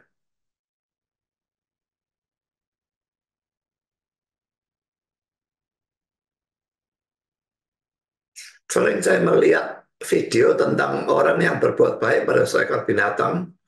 apakah ikan atau bahkan binatang yang buas sebetulnya, yang terjerat atau apapun dia tolong. Dan binatang itu jadi apa ya, kayak lulut sama dia ya, jinak terhadap dia. Padahal itu buas mestinya. Kalau binatang saja bisa membalas kebaikan dan kebaikan, lah kita manusia tidak bisa membalas kebaikan dan kebaikan.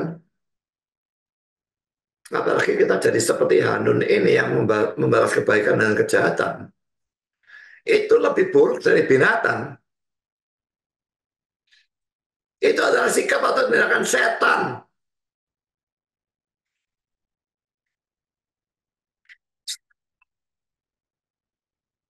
Kalau kita baca 1 Samuel 11, 1 dan 2, maka Nahas orang Amon itu bergerak maju dan berkemah mengepung Yabes Gilead, lalu berkata semua orang Yabes itu pada Nahas, adakala perjanjian dengan kami, maka kami akan takluk padamu. Tapi Nahas orang Amon itu berkata kepada mereka, dengan syarat inilah aku akan mengadakan perjanjian dengan kamu, bahwa tiap mata kananmu akan kucungkil, dengan demikian aku mendatangkan malu pada segenap orang Israel. Ini tadi sudah kita baca ulang. Nah, kalau kita baca terus, maka pada waktu Saul mendengar, dia marah. Lalu dia serang orang Yabes Gilead itu. Sekarang Adam Clark mengatakan demikian, aku akan menunjukkan kebaikan kepada Hanun bin Nahas. Kita tidak tahu dengan tepat sifat dan luas dari kewajiban dari Daud kepada Raja bangsa Amon. Tapi adalah mungkin bahwa Nahas yang disebutkan di sini adalah Nahas yang sama yang telah menyerang Yabes Gilead dan yang dikalahkan oleh Saul. Karena Daud telah mendapat perlindungan dengan bangsa Moab. 1 Samuel 22 ayat 3. Dan ini dekat atau bertetangga dengan Raja bangsa Amon. Kebencian Hanun kepada Saul bisa mendorongnya untuk menunjukkan kebaikan khusus kepada Daud.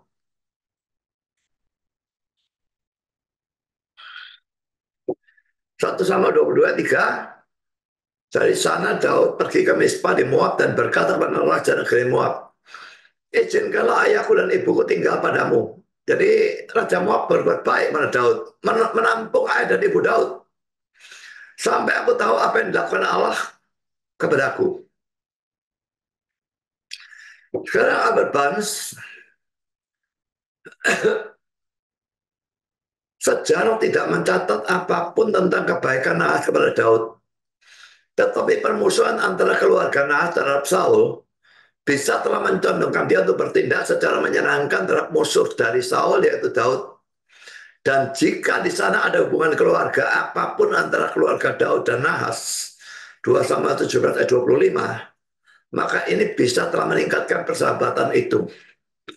2 Samuel 17 ayat 25, Absalom telah mengangkat Amasa menggantikan Yoab untuk mengepalai tentara. Amasa adalah anak seorang yang bernama Yitra, seorang Ismail yang telah memperistri Abigail binti Nahas, saudara perempuan Seruya ibu Yoab. Cuma orang yang nama Nahas itu banyak ya. Jadi apakah Nahas di sini sama dengan Nahas dalam teks yang kita pelajari, itu suatu tanda tanya yang sangat besar ya. Karena di dalam Alkitab itu sangat banyak persamaan nama. Nama Maria misalnya ada berapa banyak Maria, saudara? Maria Magdalena, Maria Ibu Yesus, lalu Marianya Lazarus dan Marta itu, lalu Maria yang lain yang istri Klopas di dalam Matius 28 ayat 1, sedikitnya ada 4 Maria.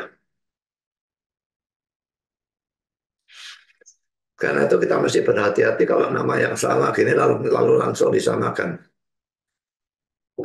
The Bible Exposition Commentary, sekali lagi Daud ingin menunjukkan kebaikan, tetapi kali ini usahanya menyebabkan perang dan bukannya damai.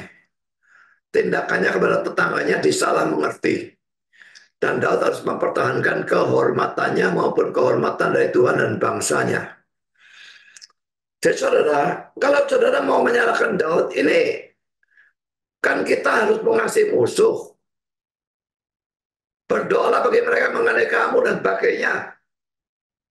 Kenapa pada waktu pegawai-pegawai Daud itu melakukan buruk, Daud tidak melakukan hal itu?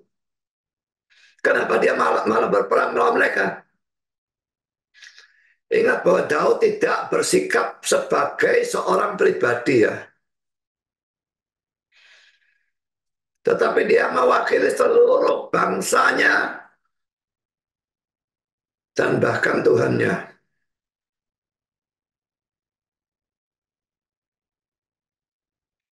Jadi hal yang semacam demikian dalam suatu pemerintahan tidak bisa dibiarkan tanpa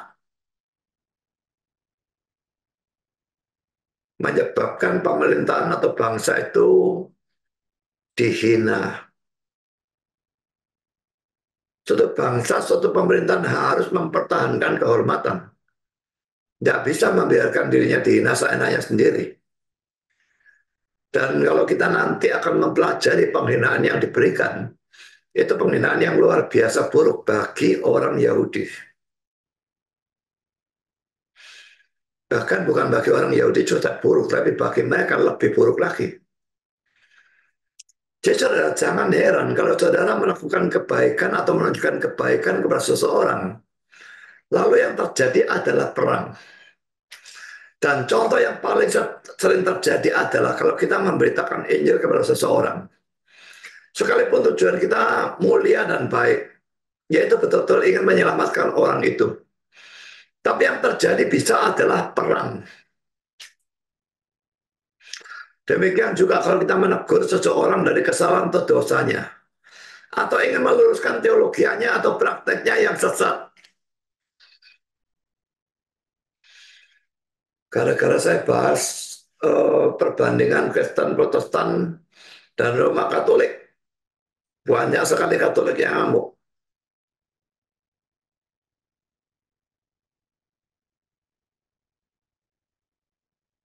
Padahal tujuan saya apa, saudara? Memang pertama tujuan saya supaya orang-orang Kristen terlindung dari kesesatan gereja Katolik yang memang sesat. Sampai saat ini kita belum sampai selesai sudah kelihatan kesesatan bukan main banyaknya. Dan kesesatan dari jenis yang betul-betul gila.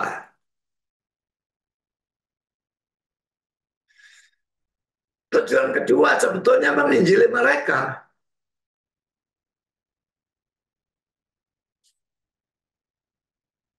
Jadi maksud saya kepada terhadap mereka sebetulnya baik.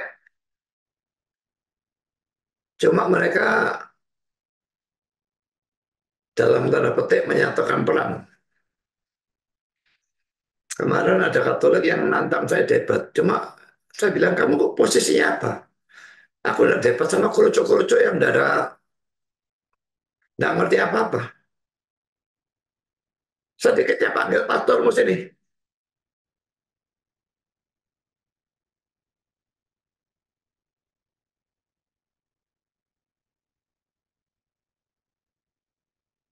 Dan kalau debat, tujuannya lagi bukan untuk bertengkar.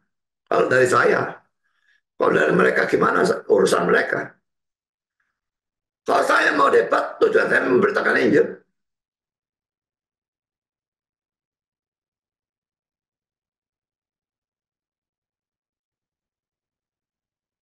Dan kalau mau disalahkan siapa yang salah duluan antara Katolik dan Protestan. Yang mau hujat tuh mereka duluan, bukan kita yang duluan, saudara. Kalau dilihat dari sejarahnya.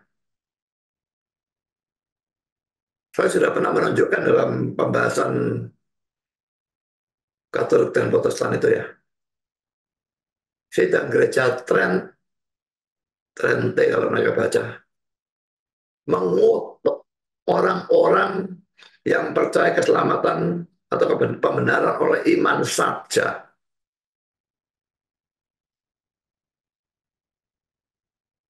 Dan itu pasti ditujukan kepada Protestan. Yang punya semua yang sola fide. Hanya iman. Paulus sebaliknya mengutuk mereka. Karena kutukan dalam Galatia 1 ayat 8 dan 9. kepada orang-orang yang memberitakan Injil yang berbeda atau Injil yang lain itu adalah Injilnya Katolik, keselamatan karena iman dan perbuatan.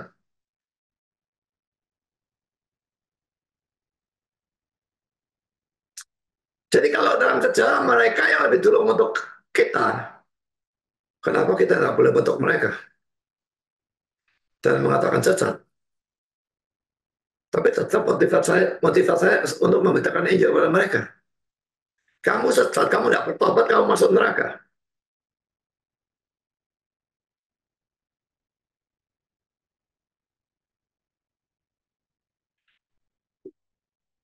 Karena the Bible Exposition Commentary,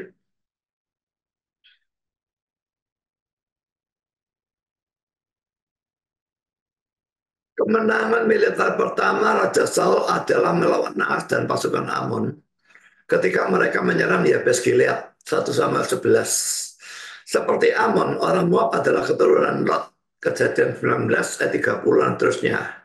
Jadi Lot yang di dalam keadaan mabuk karena dibikin mabuk oleh kedua anak perempuannya, lalu melakukan incest dengan kedua anak perempuannya, lalu menurunkan dua bangsa yaitu Amon dan Moab. Dan oleh karena itu merupakan kerabat dari orang Yahudi. Kan Lot itu masih keponakannya Abraham ya. Jadi kalau dari Lot muncul Amon dan Moab, maka mestinya Amon dan Moab itu masih kerabatnya Yahudi. Bagaimana Daud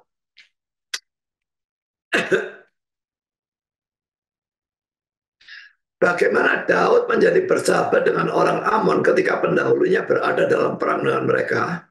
Itu mungkin terjadi pada saat Daud ada dalam pengasingan dan terlihat berperang dengan Saul.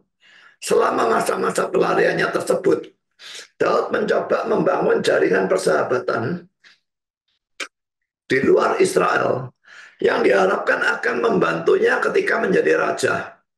Kata-kata menunjukkan kebaikan bisa memiliki arti membuat perjanjian. Jadi mungkin keinginan Daud bukan hanya menghibur Hanun, ya kematian bapaknya ya, tetapi juga untuk membuat perjanjian dengan dia. Itu cuma kemungkinan. Sekarang Bible Commentary, ayahnya telah menunjukkan kebaikan kepadaku. Ini membuatnya mungkin bahwa itu adalah Nahas yang sama dengan musuh Saul. Rasa sakit dari kekalahan yang disebabkan oleh energi Saul akan membuatnya memandang dengan persahabatan siapapun yang merupakan duri di sisinya. Dari orang yang dengan begitu tak terduga menghentikannya dalam karirnya.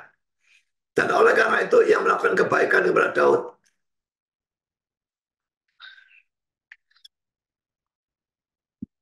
Saya lanjutkan dengan beberapa komentar lagi. Seperti dalam kasus Mephiboset, peringatan terhadap kebaikan Yonatan. Kan Yonatan begitu baik terhadap Daud ya. Ditunjuk sebagai penjelasan atas tingkah laku yang digambarkan. Maka di sini jelas bahwa hal itu dianggap sebagai kualitas yang superior. Yang terjalan dalam Daud bahwa ia juga mengingat kebaikan orang-orang asing. Jadi Daud ingin menunjukkan kebaikan kepada Yonatan yang sudah mati. Karena Yonatannya sudah mati, maka ditujukan kepada Mephiboset, yaitu anaknya.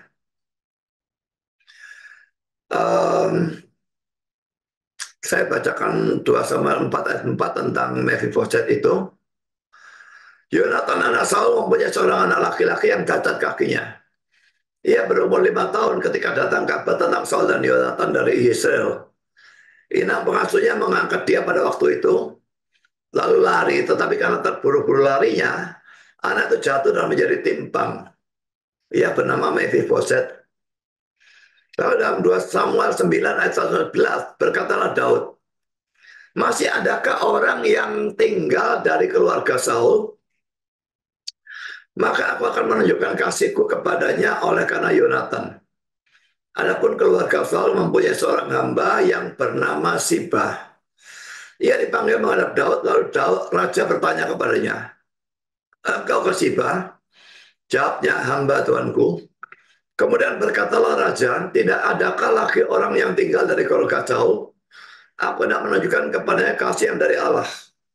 Lalu berkata Sibak kepada raja, masih ada seorang anak laki-laki Yonatan yang cacat kakinya. Tanya raja kepadanya, di manakah dia? Jawab Sibak kepada raja, dia ada di rumah Makhir bin Amiel di Lodebar. Setelah itu Raja Daud menyuruh mengambil dia dari rumah Makhir bin Amiel dari Lodebar. Dan Mephiboset bin Yonatan bin Saul masuk menghadap Daud. Ia sujud dan menyembah. Kata Daud, Mephiboset, jawabnya, inilah hamba Tuanku. Kemudian berkata Daud kepadanya, janganlah takut, sebab aku pasti akan menunjukkan kasihku kepadamu oleh karena Yonatan ayahmu. Aku akan mengembalikan kepadamu segala ladang Saul nenekmu, dan engkau tetap makan sehidangan dengan aku. Lalu sujudlah Mephiboset dan berkata, apakah hambamu ini sehingga engkau menghiraukan anjing mati seperti aku? Lalu raja memanggil Siba hamba Saul dan berkata kepadanya, segala sesuatu yang adalah milik Saul dan milik seluruh keluarganya, kuberikan kepada cucu tuanmu itu. Engkau harus mengerjakan tanah baginya, engkau, anak-anakmu dan hamba-hambamu, dan harus membawa masuk tuayannya, supaya cucu tuanmu itu ada makanannya. Mephiboset cucu tuanmu itu akan tetap makan sehidangan dengan aku. Siba mempunyai 15 orang anak laki-laki dan 20 orang hamba. Nggak tahu berapa istrinya dia, kok punya 15 anak laki-laki ya. Berkatalah Siba kepada raja, hambamu ini akan melakukan tepat seperti yang diperintahkan tuanku raja kepadanya. Dan Mephiboset makan sehidangan dengan Daud sebagai salah seorang anak raja. 2 Samuel 9 ini sudah kita bahas pada pelajaran yang lalu jauh ya. Dan sekarang kita membahas pasal 10 kan. Jadi saudara, kita di sini melihat bahwa ada orang yang membalas kebaikan dengan kebaikan, dan itu manusiawi ya. Tapi ada orang yang membalas kebaikan dengan kejahatan. Memang kita baru membaca ayatnya dan belum membahas hal itu. Dan pembahasan tentang pembalasan Hanun yang melakukan pembalasan kebaikan dengan kejahatan, itu baru akan kita bahas pada kali yang lalu. Tapi dari sudut pandang saudara, yang mana yang saudara mau lakukan? Membalas kebaikan dengan kebaikan itu manusiawi. Membalas kebaikan dengan kejahatan itu lebih buruk dari binatang dan merupakan tindakan setan. Kalau saudara merasa pernah melakukan hal seperti itu, membalas kebaikan dengan kejahatan, maka bertobatlah.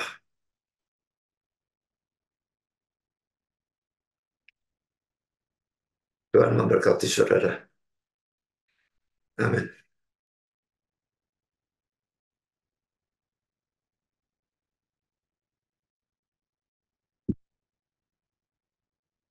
Mari kita berdoa.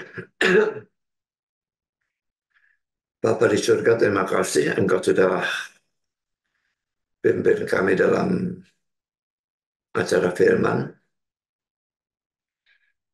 Sekalipun ini boleh dikatakan hanya merupakan pendahuluan dan banyak hal-hal yang sifatnya teoretis, tetapi tetap juga ada ajaran-ajaran yang praktis tentang berbuat baik tanpa memperhitungkan konsekuensinya, dan juga membalas kebaikan dengan kebaikan tanpa mempedulikan motivasi orang itu, dan bukannya membalas kebaikan dengan kejahatan.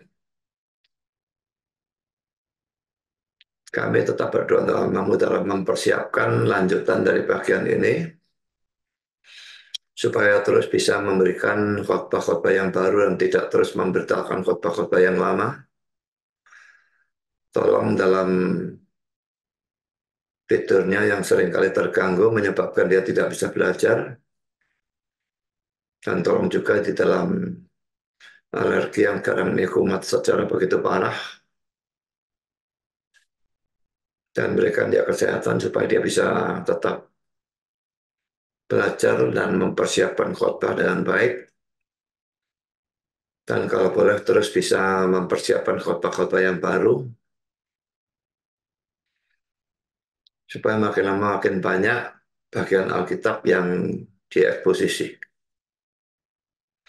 Dan biar itu semua bisa berguna untuk kemuliaan nama Tuhan. Terima kasih Bapak, dalam nama Yesus kami berdoa. Amin.